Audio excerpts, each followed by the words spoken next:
You just had to have faith that you were making the right decision for the company, even though it was tearing down everything that you had grown up with and loved.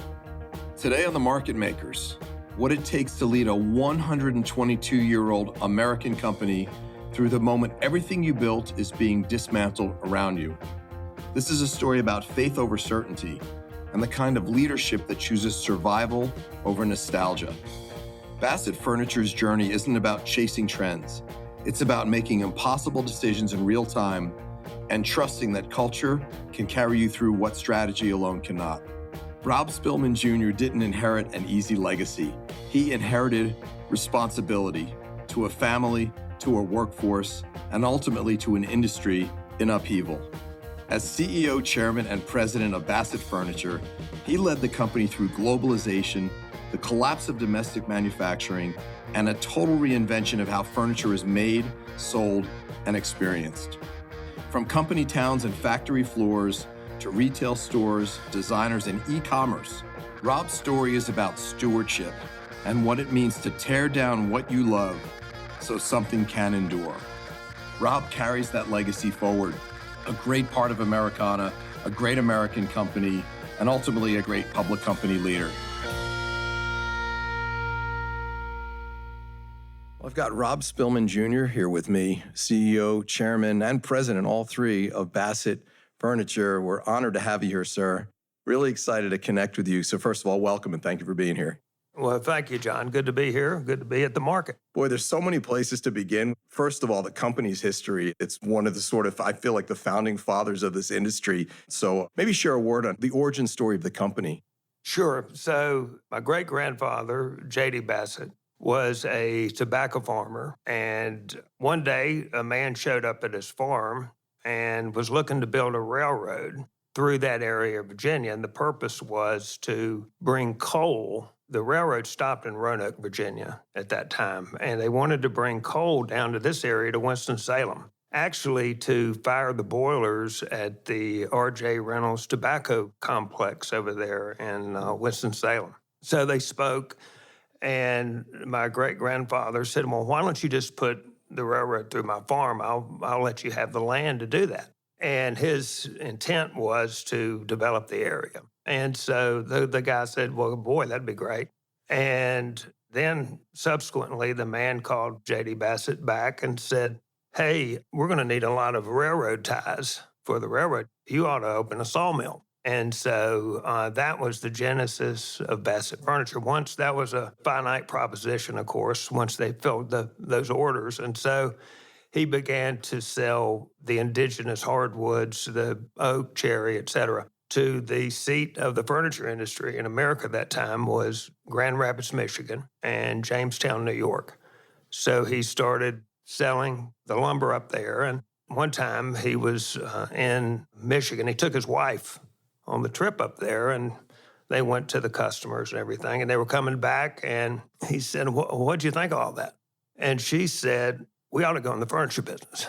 We have the raw material, we've got the labor, and we won't have the transportation costs. So why don't we build the furniture? So it was actually my great-grandmother's idea. So he got his brother and his brother-in-law, and they formed Bassett Furniture in 1902, and we've got some of the original invoices for a nightstand for 50 cents or $1.25 for a dresser, or that. It's kind of amazing, actually. But that was the beginning of Bassett Furniture.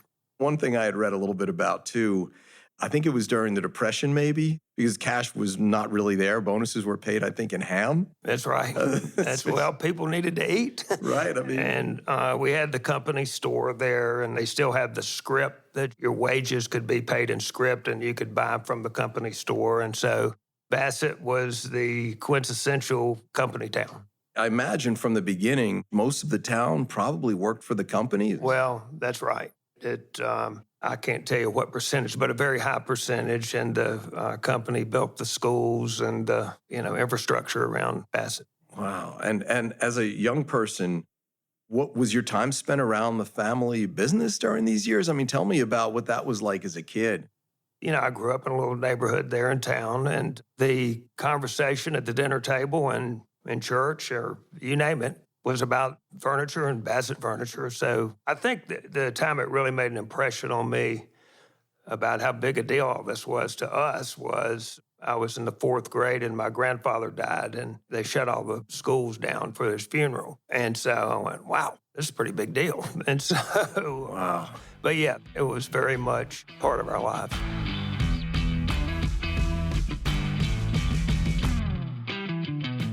J.D. Bassett, Rob's great-grandfather, lived to 98. He ran the company for 54 years, and Rob remembers him, the dark Victorian house, fishing from a wheelchair days before he died. 4 generations, that kind of continuity is rare in American business. And in 1930, just 28 years in, J.D. made a decision that would shape everything that came after. When did the company go public?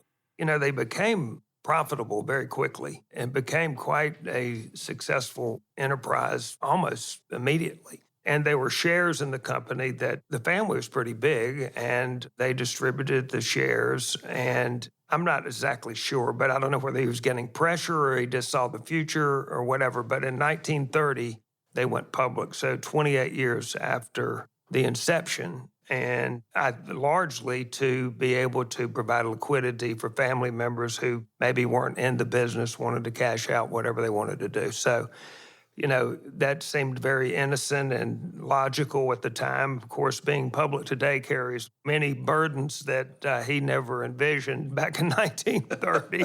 I'm not sure I wish he had done that. Right, that's the shadow still being cast, maybe the less fun part of the shadow. That's right.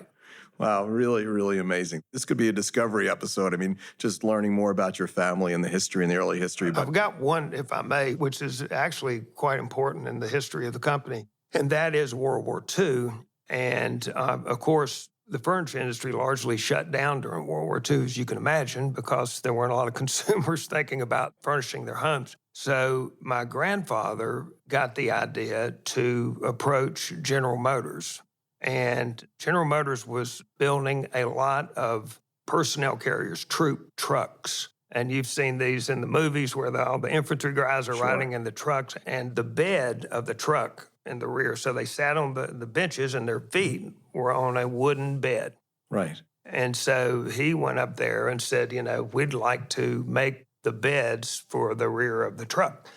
And so he got the contract. And so we ran all through World War II, which really served us well post-World War II because we didn't have to start all over again. Right. So that's kind of a famous story around the company. And we've been looking for one of those trucks for years.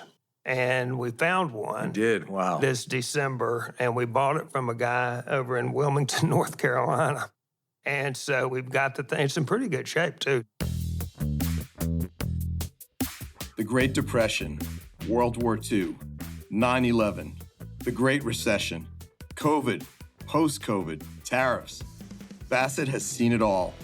And when you've survived 122 years of everything the world can throw at you, you learn something. Culture outlasts strategy. Culture outlasts everything. I'm very proud of the culture of the company, and we're widespread now. We've got almost 100 stores, and we're all over the place, including in Asia. But the culture, I think Peter Drucker said, culture kicks strategy's ass. Right. And so I think that's true with us. How do you maintain the culture? What do you prioritize? How do you lead? I mean, I've read you're a bit of a hands-on leader. Maybe share some perspective on how you maintain culture. We change, but we don't change fast. Financial stewardship, the balance sheet, all of that's very important to us. So we keep the company strong. We emphasize that. And we try to return capital to the shareholders as part of that because a lot of our employees are shareholders. And then I think we have good communication in the company and people know what's going on. We have a lot of transparency, as transparent as we can be for a public company. And virtually anybody in the company can come see me and frequently does. And I think our management team abides by that. I just really feel like we don't have a pyramid. We really are a level playing field of teammates. And, I didn't invent that. I mean, that's been around for a long time. I just try not to screw that up. and keep it going. And you feel that way when you walk in the door. Right, that's amazing. And one of the things I tell our team here and throughout the various companies I've been involved with them, and I don't like the term because it's so overused, but this idea of servant leadership is, again, the term is so overused, it's kind of lost meaning. But the way I think about it, in a normal hierarchy, the C-suite is at the top of the pyramid on the ivory tower. And I think of it, you'd sort of turn that upside down like an ice cream cone. Right. And I'm at the bottom. And my job is certainly to chart the course, set the strategic direction. And then after that, make sure we have the right teammates in place, give them support, and get out of the way. And that's just, similar, slightly different, but similar. I think you're right. I mean, if you walk that walk, it works. And it's also neat, I share, you mentioned you feel the obligation to your teammates through them being shareholders. And it's really a neat phenomenon when your teammates are owners of the company. Right. It creates bonds that are different. It causes you to think, always keep your feet on the ground and not lose sight of that. Well, when we say, what are we going to do, we really mean, what are we going to do? What are some of the things that come to mind when you think about your dad and how he might have influenced, who you are, both in business and as a person? Well, they put me to work at a very early age. We had a little 9-hole golf course in Bassett, Virginia, and I'm walking up the hill to our house, literally, and they're outside having a cocktail or whatever they were doing around 6 or 7 in the evening. And I was young, I was 12, and I said, Dad, I played 45 holes today. And he said, you're going to work tomorrow. And so he called up the local grocery store, who we knew the lady, Ms. Akers, and said, I want Rob to come to work for you tomorrow, and I'll pay him if you don't want to pay him. And so next thing I knew, I was sacking groceries the next day, and I lamented playing 45 holes. I should have kept my mouth I thought Michael shut. Jordan could do that. Play 36 holes and then go play basketball. But anyway, and then my first job with Bassett was we had a dimension mill down in Arkansas. And so when I was 14 years old, I was shipped down to Arkansas in the summertime and spent 6 weeks down there in the dimension mill. So that was my first job with Bassett. So work hard was, I would say, number one. I guess just the way I saw Dad treat people and, be forthright. It's always something that I think I learned from him. Rob left Virginia for Vanderbilt. Vanderbilt led him to Texas. Texas gave him 6 years at Finger Furniture, learning retail from the warehouse up, meeting his wife, building a life far away from Bassett, Virginia. But as 30 approached, something shifted. Maybe it was the pull of home, or the pull of legacy, or maybe the question he'd been avoiding. I kind of felt like I'd accomplished what I wanted to accomplish down there. And, once you get toward 30, you start thinking more seriously. The familial ties and just the ties of working for Bassett started to be part of my thinking. But I didn't want to ask my dad for a job. And he, from what I later said, he wasn't going to ask me either. Oh, boy. And so there was an intermediary, this guy named Alan Bowler, who was a great guy. And he was the merchant for our upholstery operation. So he called me one day down there, and he said, what in the hell are you two guys doing? He said, y'all the most stubborn people. And he said, you need to come back here. Come on, let's go. And I said, well, I don't want to ask Dad for a job. He said, well, I'll tell you what. I'll hire you, and we'll tell him later. And so there really was an intermediary, truly. So the stubbornness that he probably passed along to you, the common trait you had is what kept you separate. So anyway, I said, okay. So I went up to Hickory, North Carolina, looked around and found an apartment. And I went up there in January of 1984, and they told Dad like the next day, and he acted like he was really upset, but he was really happy, and it all worked out great, obviously. Obviously, it did. But so that's really the true story. That's how it happened. It's worth pausing on the role Bassett has played in the industry itself. Long before leadership titles or modern challenges, Bassett has been in High Point, North Carolina since the beginning of market. The IHFC, dirt floors, horse-drawn carriages pulling furniture in and out. Imagine, from High Point today, the modern High Point, to the very beginning, Bassett was part of it, Bassett was there. Bassett at one time even owned a part of the actual market. This is one of the great American manufacturing stories, and for this family, the market wasn't a backdrop. It was central. To understand the decisions and pressures that came later, you have to start at the beginning. The early days of the market, the original buildings, and what it meant to be there from the start. The building we're in opened Right, in exactly. 1921. We were an original tenant. And I know we have pictures upstairs in the showroom of the sales force at the Chicago market in the 1931. So, yes, we were here for many years. Honestly, I don't remember the 20s and all that. My first memory of really of the High Point market was 1967, so I would have been 11. And that's when we opened the 167,000 square foot showroom on Business 85 out there. And those were different days. We were rolling in those days, and we were the biggest manufacturers in the country, and we needed a lot of space. And so we had a lot of space, and we brought out so much product, it was unbelievable. But things changed, and I remember going to when I was at Fingers and would come to the market and shop, and we would go to Lenore and we'd go to the Burr Hill headquarters and see their showroom. We'd go to the Bernhardt and see their showroom. So everybody had their own showrooms at their factory. So that's before High Point became the magnet. Consolidated a bit, Right. yeah. And so ultimately, of course, that happened. And once that was well underway, we felt kind of left out there on the 85. So I called here, and we wanted to get in the Commerce building, which was impossible. So in between that period, in the mid-'80s, between the 67 when we moved out there in the early 2000s, a group from here in High Point called my dad and said, hey, we would like you, for Bassett, to consider taking a big piece of the equity in the building here because there are outside influences that are moving into the town with ownership of the showrooms, and we're afraid that the ownership may leave town and it may not be good for our community for the long haul. So Dad said, okay, well, let me think about it. So he thought about it, and he agreed to do it. And so they basically, as I understand, they were going to sell him everything. They wanted to sell everything but the Terry piece, which was 22%. Randall Terry owned the High Point Enterprise, and Long was his dad was an original investor in 1921. But anyway, ultimately, I think Dad got a little nervous about it. And so he was actually chairman of Jefferson Pilot Life Insurance at the time. And he convinced them to lighten his load.